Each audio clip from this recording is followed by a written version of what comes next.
So, is there a day that you can think of in your career that you just know you're always going to be with that call? I don't know. You just asked some hard questions from Jones. I just asked good questions. All right, we ready?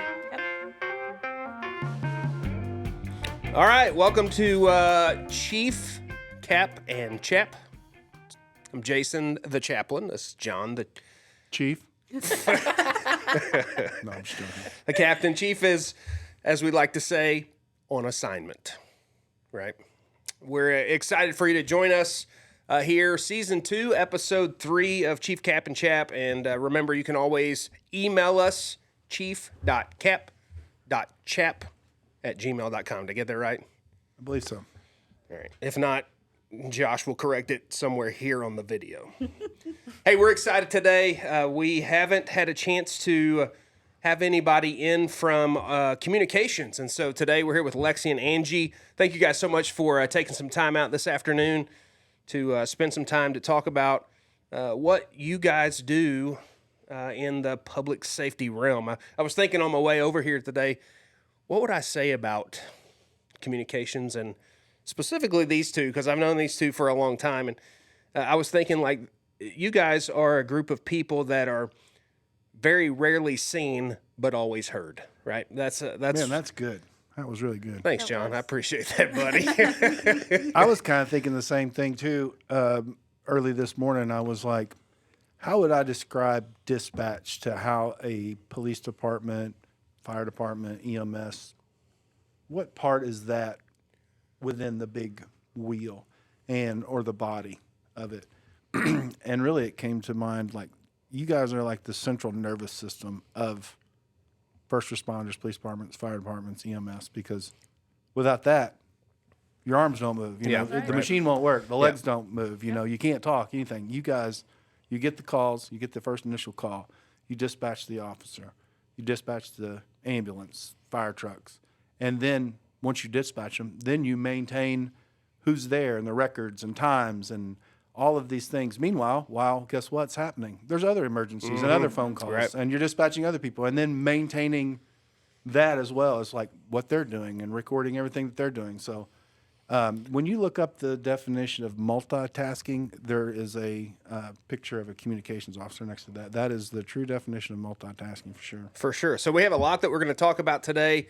And we're probably going to let you guys do most of the talking, which you're good at doing. That's what you do for a living. So we'll start with you, Lexi. Just tell us about yourself. Tell us how you got into communications and those types of things. Well, my name is Lexi. I'm 26. I've been in it for about 6 years now. Funny story, I got into it because of her.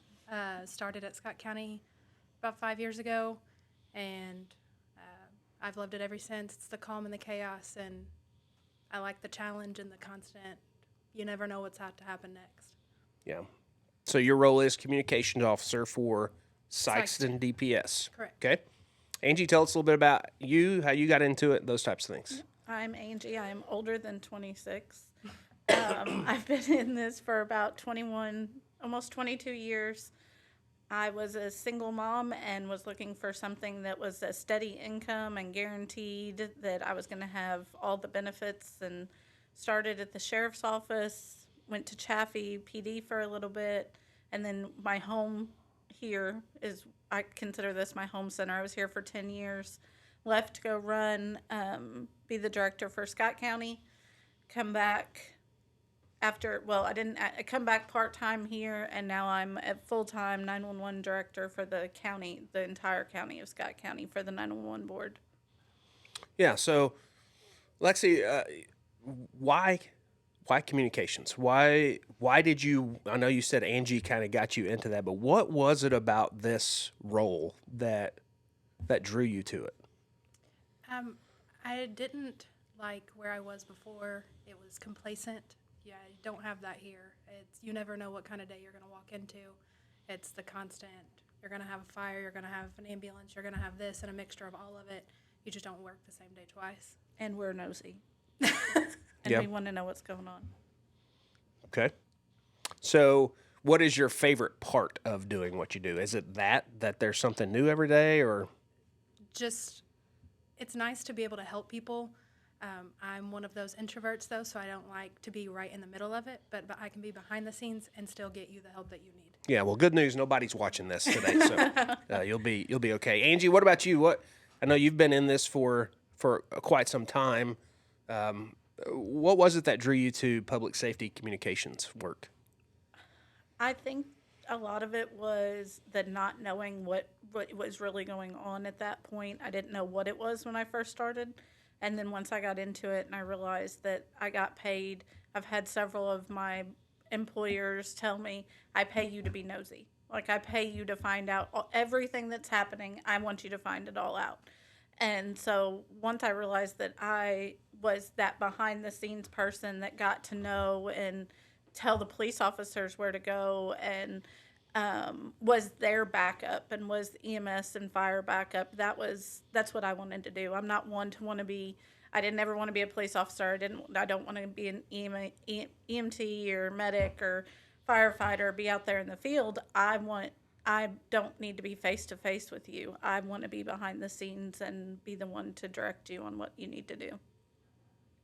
Gotcha. So when you guys, and either one of you can answer this, but just give us an idea. Give those that are watching an idea, because when I think about communications officer before I was involved in public safety at all, you really, unless you call the dispatch center, you really don't even think about somebody in the communications side of public safety. So what is it? Tell us about what all you do. What is and I know this is kind of a loose term for anything in this field of work, but what is a normal day? What all does communications do? Is there a normal, I guess would be my question. No. Normal is chaotic. Yeah. We do get to work a lot together still. And I think when you come in, you start your day with everybody else is in roll call or getting started for the day. And we kind of do the same, run through the shifts run through the prior shift and see what they had, because it always follows you into the next day. We're going to have a question about something. We check to see who's in jail, and then by 8 o'clock, if it's during the day, if it's during the week, and 8 o'clock in the morning, we are getting warrants, we're getting ex partes, we're taking phone calls, a lot of EMS calls because of,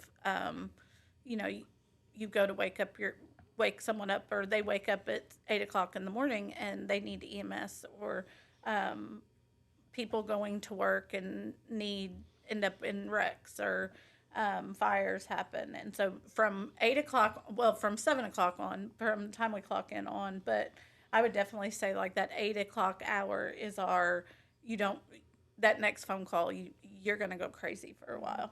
Yeah. So that starts your day, which is interesting, and I've heard this on the radio traffic quite a bit, but when it's time for a shift change or your new shift to start, it's not like you get to go, all right, pause on all the emergencies, pause on any officer calling in, pause on any phone call that we may take, any question that there is. Just let us, I like to use the term, like when I'm traveling and stuff, let me settle in, right? Well, there's no opportunity for you all to settle in. So how do you manage that from the first thing in the morning? How do you manage to communicate with each other what you've just said and be prepared for the day without just kind of losing it? Well, there's two shifts in the department here, and in most departments, there's your day shift and your night shift. So at any given time, when they're coming in, they're just waking up. It's either they're just waking up from sleeping all day or just waking up from sleeping all night. And I'm not the most pleasant at that time, nor the most talkative. So you have to come in, and we just kind of rotate out of who logs in, who logs out, so that someone's always available to answer the next call. Mm-hmm. Yeah, Or and you take guys over are what is already going on. the kings of multitasking. So Was that something that you guys, the multitasking part, is that something that you had to learn, or is that something that you naturally always had? I think everybody knows how to multitask, but I don't think everybody knows how I to don't know that multitask everybody. when- Yeah, I was just Lexi, come on now. Everyone can walk and be on their phone at the same time, but it takes a Lexi, different no, type- they can't. Have you? Debatable. Real debatable. But it takes a different type of multitasking to be able to work in communications, and not everybody has that level of multitasking when coming into communication. So it's something you have to learn and add different features in as you learn more and more about what you're going to be doing completely as a new rookie. Yeah, so take me back to that day for you. Day one as a rookie in what is effectively controlled chaos, as I've heard it said already today. What did you think on day one as a rookie in communications? I hope I never work alone. Yeah, so tell me about that day. What happened? A lot of paperwork, lots of different programs to try to bounce back and forth because it just doesn't work off just one thing. You can't just watch one computer screen. There's typically about 6 to 8. So you're trying to balance between them, and it looked a wreck. There was no way I was going to be able to do it. I definitely didn't want to try to do it alone. But you get the training that you need, and you end up learning how to do it. Yeah, and so how long does that training last? So we've talked a lot on here about field training officers and that time when you're in an FTO and you're learning once you get out of the academy. What is training like in the communications area? In the beginning, I would say that it's probably not as much hands-on, of course. It's trying to learn all the different programs that we use. It's different if you have experience. If you're brand new, I would say probably 6 to 8 months of constantly being with your training officer. And as you go on, you get more hands-on. You get, then later you'll learn the 911. In the beginning, you'll probably do paperwork and you'll do just admin lines. You won't really get too deep into the nitty-gritty, but I would say midway you should be into it all. Yeah, and so Angie, you've been here for a while, and now as what your official title, director of? I'm the 911 director to the board for Scott County. So what does that role entail? A lot. It feels like I cover shifts where needed for any of the agencies in Scott County. I am over all the 911 addressing for Scott County. I assist with getting grants for new equipment. I do quality assurance. So we have a new AI quality assurance that we're starting to utilize where 100% of their calls are quality assured. So just like the guys get their body cams, or guys and girls get their body cams reviewed, our girls and guys are getting their calls reviewed the same way. But now we can do it AI, so I don't have to be the one to sit there and listen through every call. So that's interesting. Can we pause it? Yeah. And I want to just give a follow-up to that, because I think that's something that a lot of people may not realize or forget is that, and I don't know how you would appropriately say this, but there is a customer service aspect to this job. So how has that become, I mean, and you mentioned AI, using AI now, which that's a fairly new tool. So how has quality assurance and customer service in the time that you've been involved in communications, how have you seen that improved? It's totally different. Even on my end, I still answer the calls. That's what I'm doing when I leave here. I'm still wearing a headset. I still answer the calls. So I feel like it's totally different, and it's a more of a checks and balance type thing. Big Brother's listening. So you have to answer these calls, and I try to make it like a fun competition between them, and I don't have to because they do it themselves. Everybody wants to be top cop, top dispatcher. That's what you want. So they know the questions that have to be asked. So they are getting the information every time the same way. And so I feel like our quality, or the quality assurance, has went up. The quality of the call taking has went up since we've implemented this. And it's not just to get them in trouble. It's because these guys and girls are hard workers and take the worst of the worst calls, the worst of the worst radio traffic, and I want them to get the recognition as well, because that's what it's about. We're not in the old school era of that's your job. This is what you signed up for. This isn't what anybody signs up for on the street or behind the radio. And to hear those calls and how well they handle them, we don't talk to people on the best day of their life. They don't call us to tell us I just got engaged.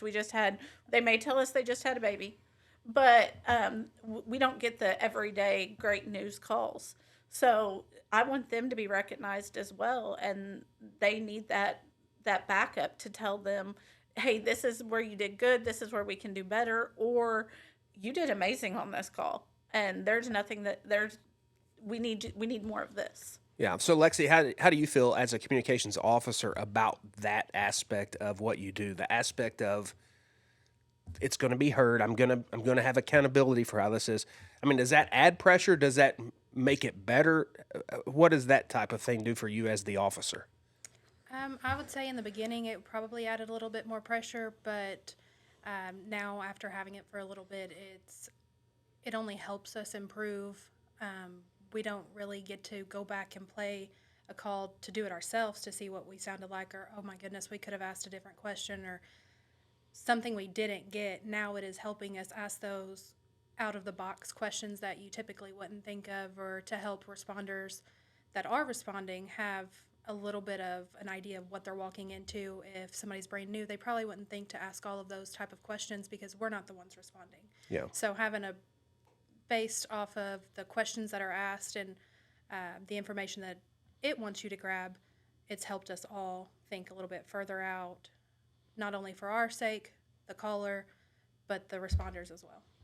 Yeah. So, John, what about for you? And maybe you guys can talk together about this, but how is the concert between a responding officer and communications? How important is their work?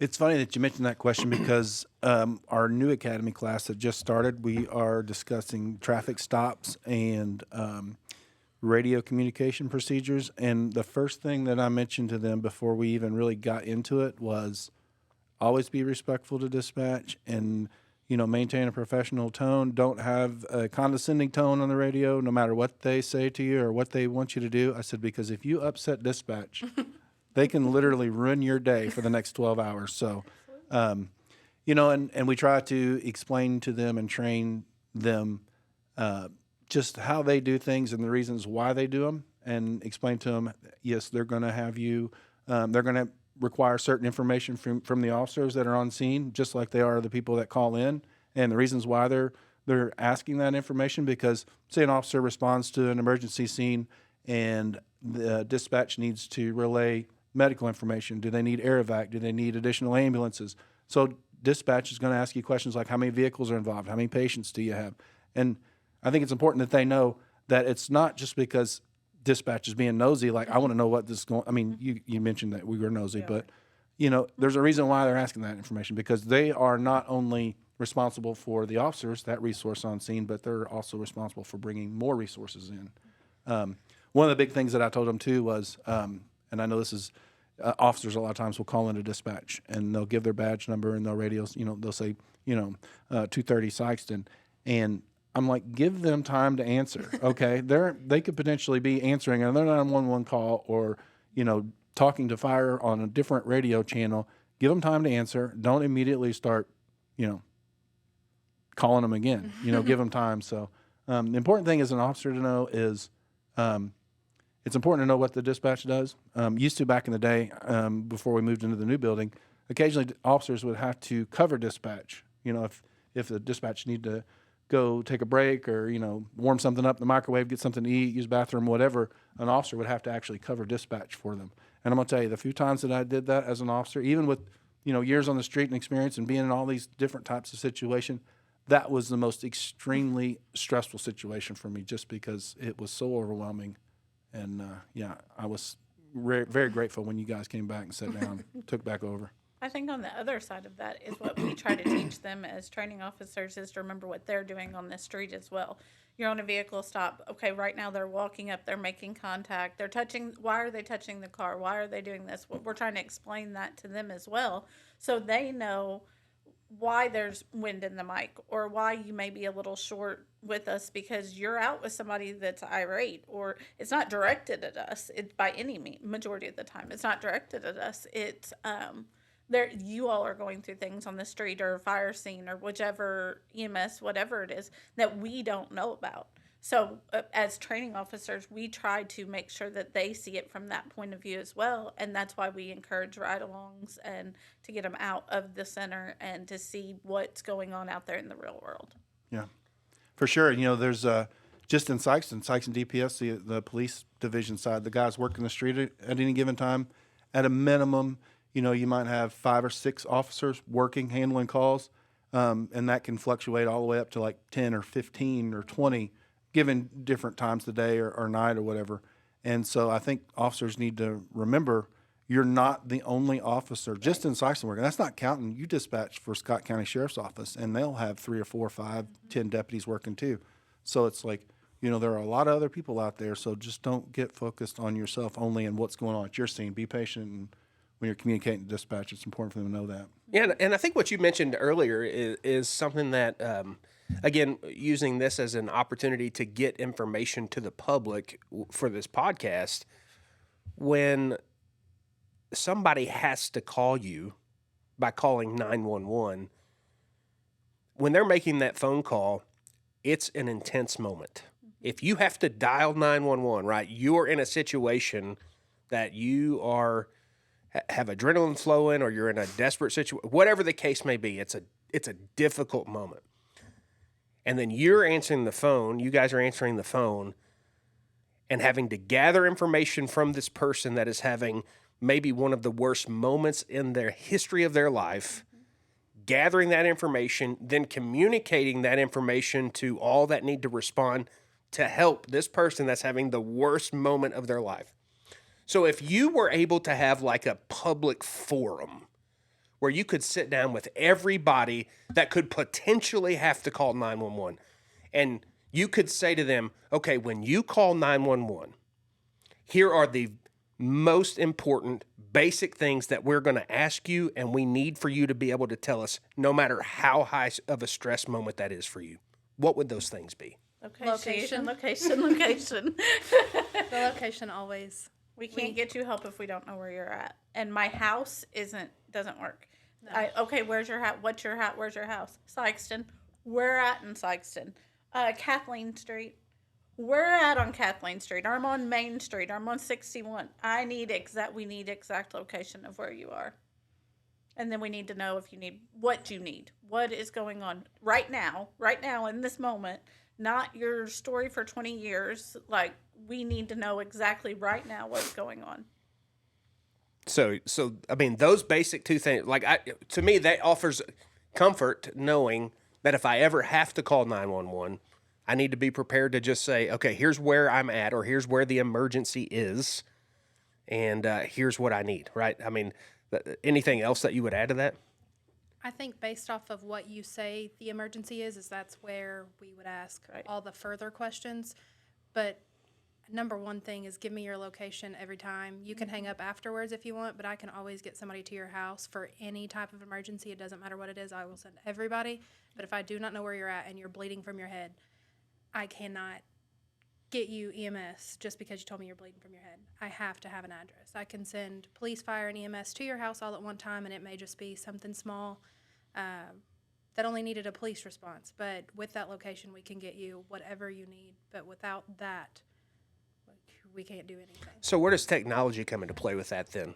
Yeah, that's what I was going to hit on was our technology-wise, we are doing a lot with Rapid SOS, and we're moving into an EZNet type service where the EZNet, the current 911 service that you have is like a landline. You can't go very far with the landline. You can't get very much information. Where the EZNet service that we're merging into with other counties in this area is more like your cell phone, where we can start getting pictures and a better location, and your emergency device or your emergency information off your phone, where if you call 911, we can see what, if you have it built in your phone, we can see what medicines you take, who your emergency contacts are, your home address, all sorts of things like from there. But Rapid SOS does provide us with a partially exact location to close to where you are. So we're going to get close, hopefully, but it's not. We still want to confirm that because we don't want to send them across the street and we clear from a call and we can't find you and you're bleeding on the other side of the street in the house or in an alley or whatever. So Rapid SOS is It's a free service. It starts out as a free service that all PSAPs or 911 centers can utilize. But it also, right now, we can do text from 911. So if you call 911, we can text you and ask you questions and receive text back. But we can also set up we can send you a text to request your location or request access to your camera. So if you're in a situation, a robbery or a domestic situation or kidnapping or something, and you're not able to talk to us, one, you can text us that way. As long as we set it up to you right now, or you can turn on your camera and let us see what's going on. And then that can be utilized as evidence as well. The other thing that will be implemented in the next few months is you're going to be able to do text to 911. So instead of having to call, we're in a very texting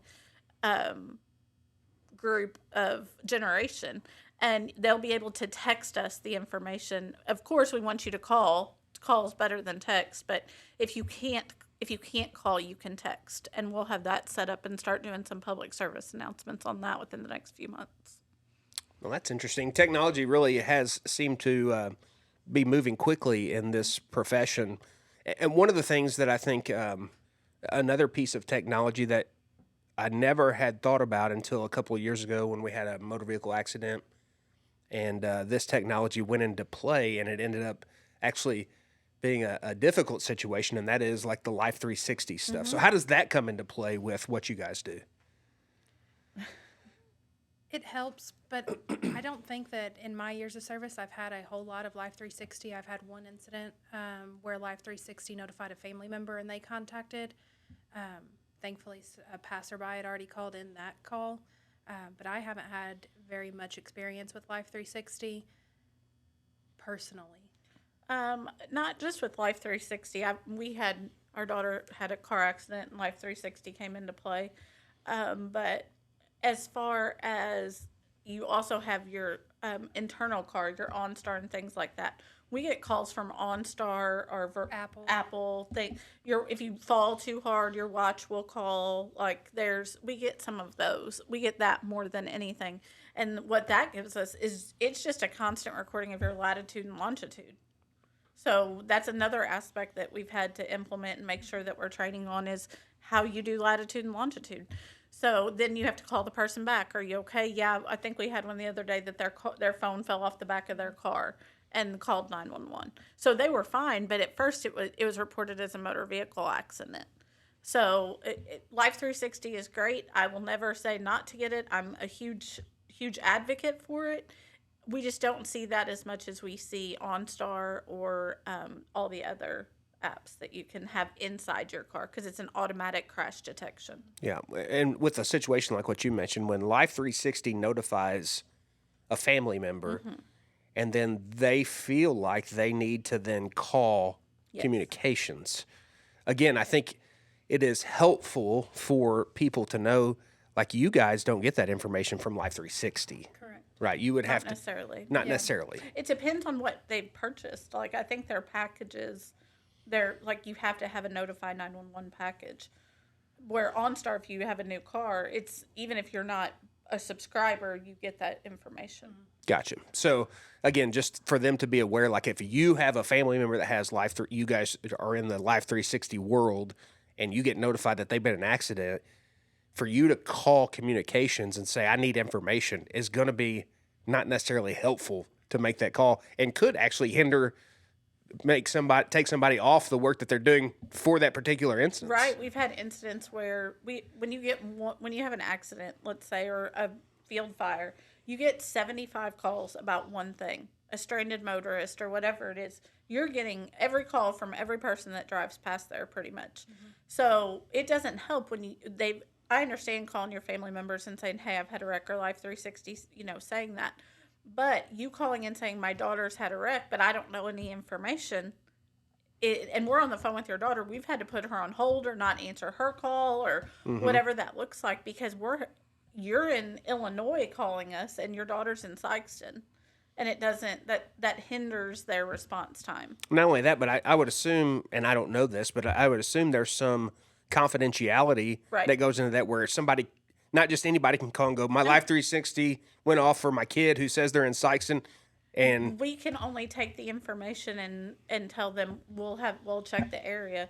We cannot release that anybody was in a wreck, because anybody can call and say Right. they're anybody's family. yeah, and again, confidentiality comes into play. And you guys, are you guys, is it HIPAA that you guys are bound by, or is there something else for communications? We are bound by HIPAA somewhat because we dispatch for EMS. So there's some things that we're not able Okay. to release. But mostly it's confidentiality. We have access to all the records and everything like that. So it's a different type of confidentiality. Gotcha. You got anything? As far as the confidentiality, you have access to mules and criminal histories, and that is huge. They can't release any of that information other than to law enforcement. So sometimes people might not quite understand that. So I think one of the things I was going to kind of bring up and talk about, I guess, I can't remember how many years ago it was, but we actually brought you guys into our CIT training, and it was like, I don't know, we'd been doing CIT trainings for 10, 11, 12 years, and we were like maybe 5, 6, 7 years into that, and we're like, why aren't we having our communications officers sitting through this training? Because you guys deal with the immediate first call, and so you guys are trained in de-escalation and getting information and trying to calm people and get that information. Can you kind of talk about that? Because I know, Angie, you've actually taught a lot of de-escalation for other communications officers, how important that is. I don't know that you realize how important it is. Like, you don't realize you're even doing it until you put a name to it. When we first started CIT and I got brought in to assist, I didn't realize that's really what we were doing. I remember years ago, one of the CTOs that was here, who has since retired, wanted to go to hostage negotiation school. And I was like, why would you go to like, in my brain, I'm thinking out there on the street, like talking on that little phone to people. Why are you going to hostage negotiation school? And now I'm like, I totally get it. Like, that was just a de-escalation process and to get the information. So the amount of information that we're gathering in CIT, whether it's I just went blank. I do that, but whether it's that type of information or learning how to deal with callers who are dealing with narcotics abuse or mental health issues, that plays into a huge role, because we do have those calls. We're the first ones that they call. We may be the only ones that they talk to if they're in a psychotic break or they're going to go for a commitment order or things like that. So it's important to teach that de-escalation and not make it worse. Right. And not just scream, ma'am, talk to me. Mm-hmm. They may not be able to talk to you at that point. And the other thing with de-escalation is in domestics, and this, is getting them the attention on us. Give me the attention and stop arguing with who's next to you. Go out to your car, roll up your window, whatever that looks like. Shut yourself in a room so that you can tell me what's going on, so that we can tell the responding officers. So CIT, I feel like, has been a huge asset to all the communications. I encourage everyone to attend all 5 days. Yeah, for sure. And just from a police officer aspect, all that information that they get from that caller and then they relay to us helps us, one, to keep us safe, but two, also the person that we're dealing with. Because as we're responding, it takes us a minute, 2 minutes, whatever, to get there. I am kind of gathering a visual impression in my mind of what I can expect when I get there. Like, if you are able to get, that this could potentially be a mental health crisis, in my mind, I'm like, okay, I need to recognize that this could be a potential mental health crisis, and I need to kind of switch into that de-escalation mode myself and kind of be prepared to for what I'm going to see there. And so it really improves the officer's safety and then, of course, the community too. So. And I like that we do the training together, because the more that we get to know each other, the better we can all work together. We've worked together on and off for the majority of both of our careers, but the more that we've spent, whether it's peer support, CIT, and stuff like that, I think that you learn to what our voices sound like, or like if you're in a high stress situation, what your voice sounds like over the radio, or what we know, what you need to understand, or what we can say to make you understand the situation that we have in front of us that you aren't there yet. For sure. Yeah. So one of the things that I think is also important with the CIT stuff is that also, to me, it seems like that would also help train you internally on how to de-escalate things within yourself when those phone calls come in. And what I mean by that is, like, I can't fathom what you guys do, because I can't fathom the angst every time the phone rings. What is this call going to be? And it could be anything from a cat stuck in a tree to found my 3-month-old child not breathing, to just had a motor vehicle accident and my wife's not breathing, or whatever. I mean, and that's 1 hour a day. Yeah, and it could be a span of things.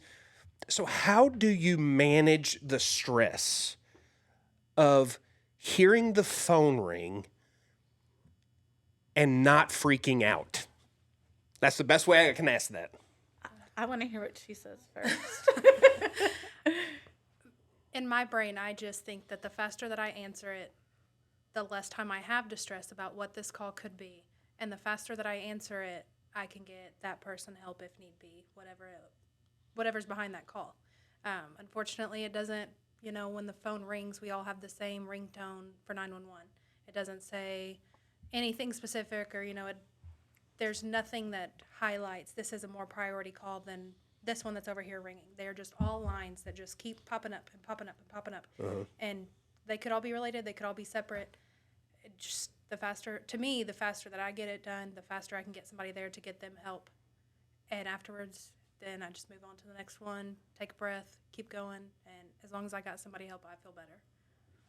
So what about you? You want to hear how she answered that? I want to hear how she answered it, because we have this, we talk about this stuff a lot. Like, we're neighbors too, and she grew up at my house, and so we're like best friends on all of that. So we discuss things like this a lot. But I think dispatch is almost a different beast in its own words. Like, I don't think when I answer that call, I'm not pre-worrying. Like, I want to get to it first, because I want to be the one to do it. And I want to take your traffic stop. I want to take the fire. I want that. When we've had some of our larger incidents, I want to be the one to take them, because I like the control too. Like, I know how I'm going to handle it, and then it doesn't stress somebody else out, which is not good in itself. I know that, but I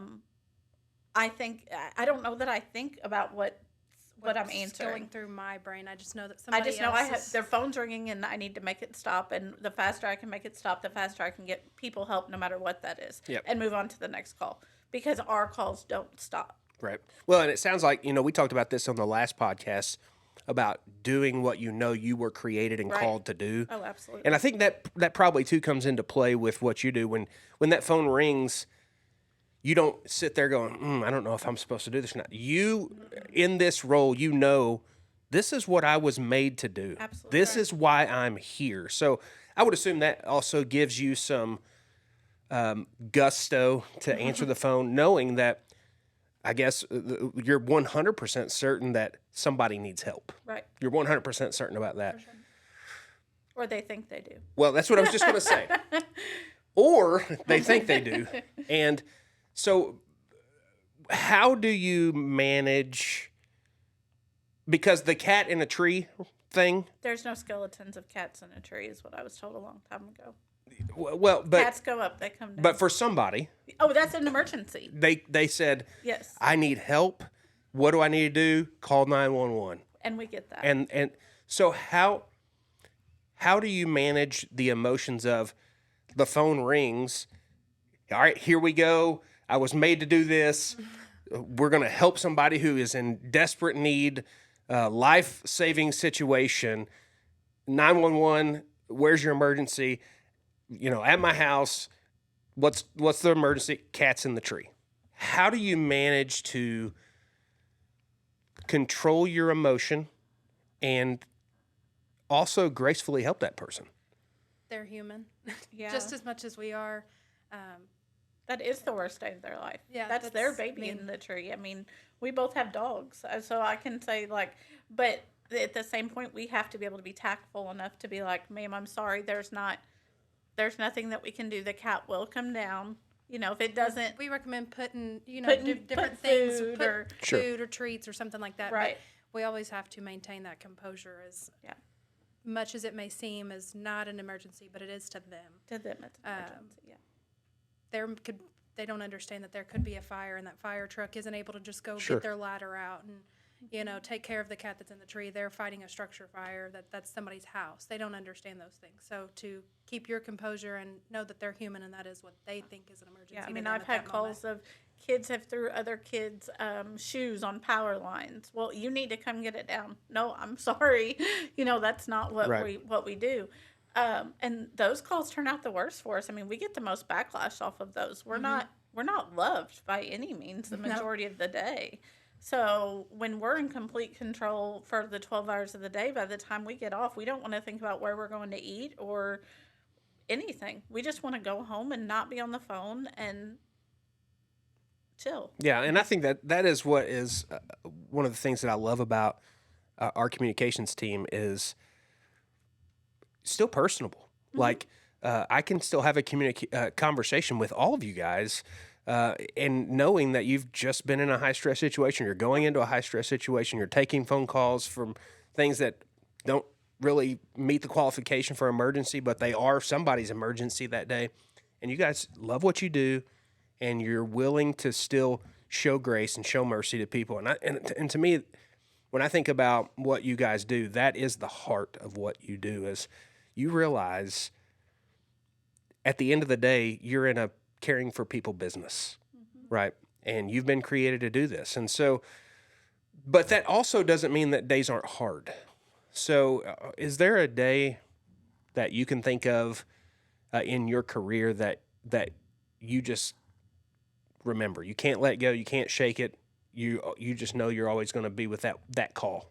You don't have to give details too much, but Right. There's one call that comes back to mind, and I think it's probably because it was such a huge call, tragic event. But it wasn't because I felt that. It was because everyone asked me about it later.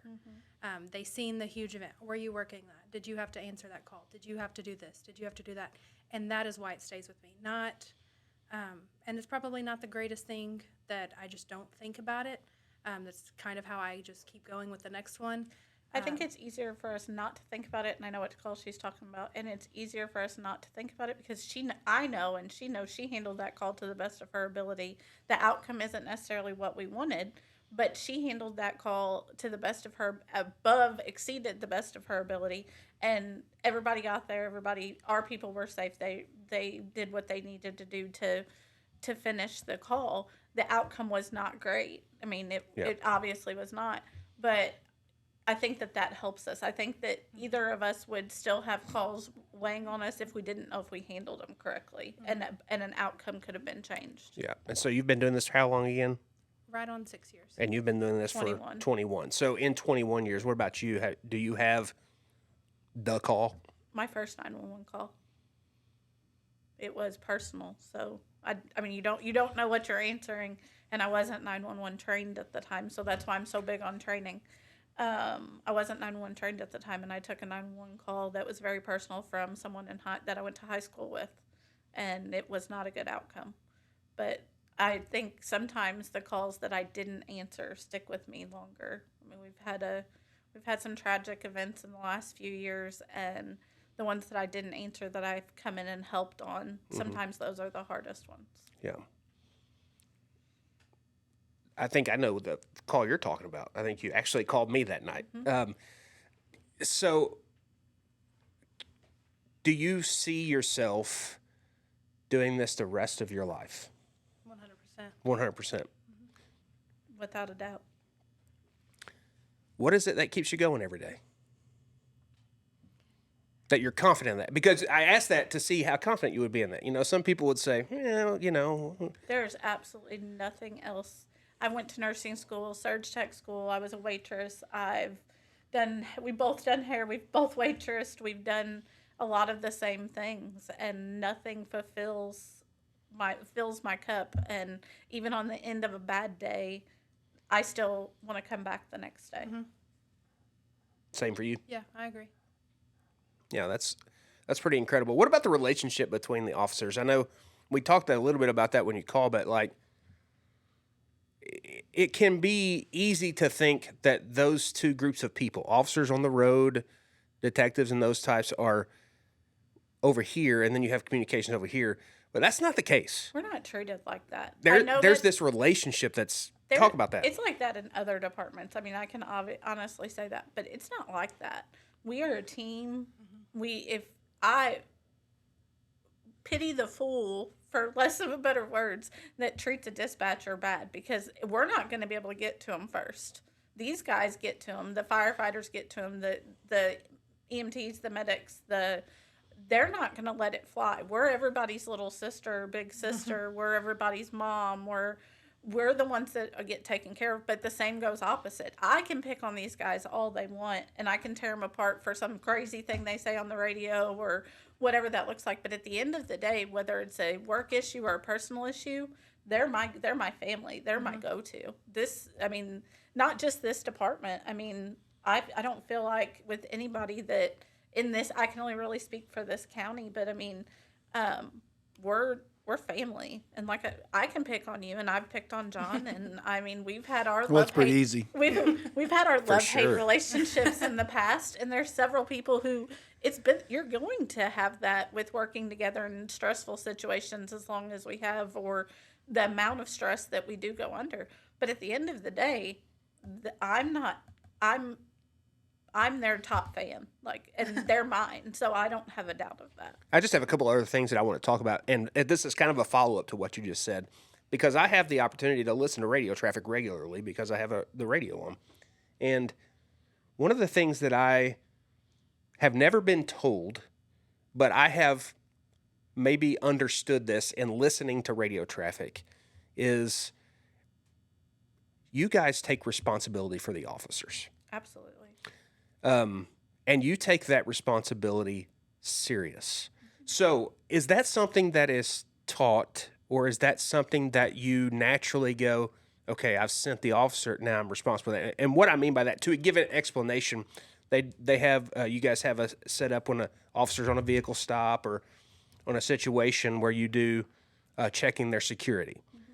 And if they don't respond, you check it again. And if they don't respond, then you're toning. Now we're toning things off and sending the cavalry, right, basically. Right. Yeah. Calling cell phones, everything. Yeah. So how did you get to that point where you kind of have a responsibility for these guys? I think from day one, I think I probably told you day one, and I know I was told day one that it was my responsibility to make sure everybody goes home safe. In the end, it's a mutual responsibility. I have my part in it. They have their part in it. But I think it's just embedded in our heads from day one. I'm going to do status checks on EMS. I'm going to let the fire, especially in the heat, like when it's 110 in southeast Missouri, I need to make sure that these fire guys know how long they've been on a scene, remind them to drink water. I need to let EMS know you've been on scene for 20 minutes. Are you secure? Vehicle stop, even paper service. I mean, I think we've had that embedded in our heads since day one. They're my responsibility to make sure they go home at night. Yeah, and the officers, how do the officers feel about that when they get those security checks? The young guys, they're probably annoyed by it because they don't quite understand. I think later as they're in their career and they get a little bit wiser and get experience, they understand that you guys are in dispatch, you're not on scene, and you've gotten this terrible call that you've put this officer in the situation. He responds, gets there on scene, and next thing you know, he's yelling and screaming for help. Mm-hmm. I mean... Or the ones that's not so, you doesn't sound bad, and then they get there and it's escalated. Right. And, yeah, absolutely. Yeah, and so then if you work with an officer that's an experienced or seasoned officer that's always just as cool as a cucumber, and then you hear that person yelling for help or excited about something, Right. Yeah. you know it's bad. Like, so I mean, I couldn't even comprehend probably the anxiety or the fear that probably goes through your mind. And Alexi, she kind of brings another layer to this because her husband's a police officer here. So kind of what is it like? And you guys actually work same shift a lot of times, right? So what kind of anxiety and fear do you have there? I think I've asked you about that before. It's not very bad when I feel like I'm in control, but I have to be the one in control to not have that anxiety, if that makes any sense whatsoever.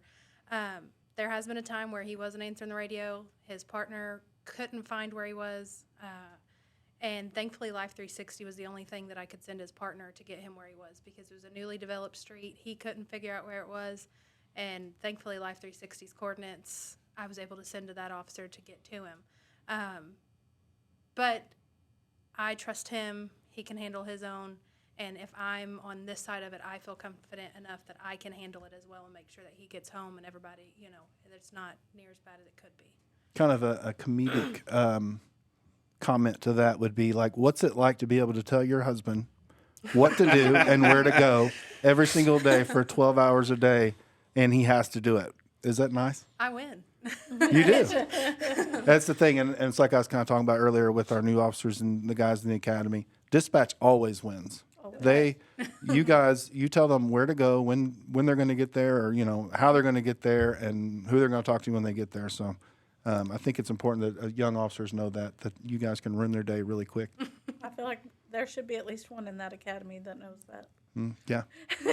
You're, I forgot to mention that too. So Angie's son is getting ready to graduate the academy, in about a week or so? Next Thursday, right? Yeah. So, Which wow. he's my son, but he's her little brother. Like, right. so it's Yeah. So, I he mean, grew up in the talk department. about that. What kind of anxiety and fear do you have? I mean, of course, your husband is your loved one, but your son is your baby. He grew up in a law enforcement family. I mean, I wish I had the fear of it. I guess I mean, he's been in fire since he was 17, and now the academy, I guess, was just the next step. But I really don't have, I know he can handle his own, and I trust the guys that's going to have his back. And I don't really, I don't want to say I'm not like the other moms, but like, I know what happens and I know how that goes. So I tell him where to go. I dispatch him to fires.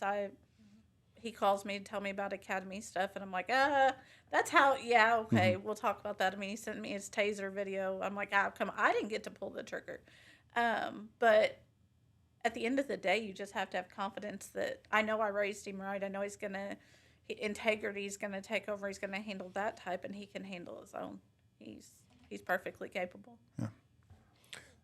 One more thing before we kind of start to wrap up, and that is, again, something that a lot of people don't think about, but you take the call, you dispatch the officer, you're on the phone with whoever's having the worst day of their life, the officer arrives, now you're off the phone. Yeah. And you get off of that call, and you don't know what happens. No closure. No closure. That's a good way to put it. How do you manage that? How do you manage from keeping the imagination running wild? How do you manage wondering, asking questions? I mean, how do you deal with that? You answer the next call. Yeah, you have no choice but to answer the next one. But I would also say that's where a relationship with the officers come into in good use, or you build those relationships because you always talk about them with your peers, or we talk about it, or when that officer clears and maybe gets a moment to come upstairs, we talk about it. So some calls you can kind of get that, but you always have to answer the next one. But if you want to be in comms when we've taken a hot domestic and then they get on scene and be like, Sykeston, there's no disturbance, and you're like, there wasn't, like, you feel like they're telling you you're the liar, right? Yeah. And you're like, no, there was a disturbance, I heard it all, or whatever kind of call that is. And that was 911 call was just a child playing on a disconnected cell phone, and you're like, no, I heard him fighting in the background, and it ends up being like Jackie Chan movie or something like that. But I do think that that's the benefit of, I can't imagine working for an extremely large department where they don't know each other, which happens. Yeah. I mean, we go to trainings and they're like, you know all your officers? I'm like, yeah, they can just talk on the radio, and most of them, except for some of the new guys, I can tell you who they are. And that's with most departments in the area. But I can't imagine not knowing the officers I'm dispatching, or EMTs or medics or any of that, or firefighters, but or deputies. You know, Jason, you reminded me of a good question, or a good something we could talk about. The after the call dispatch.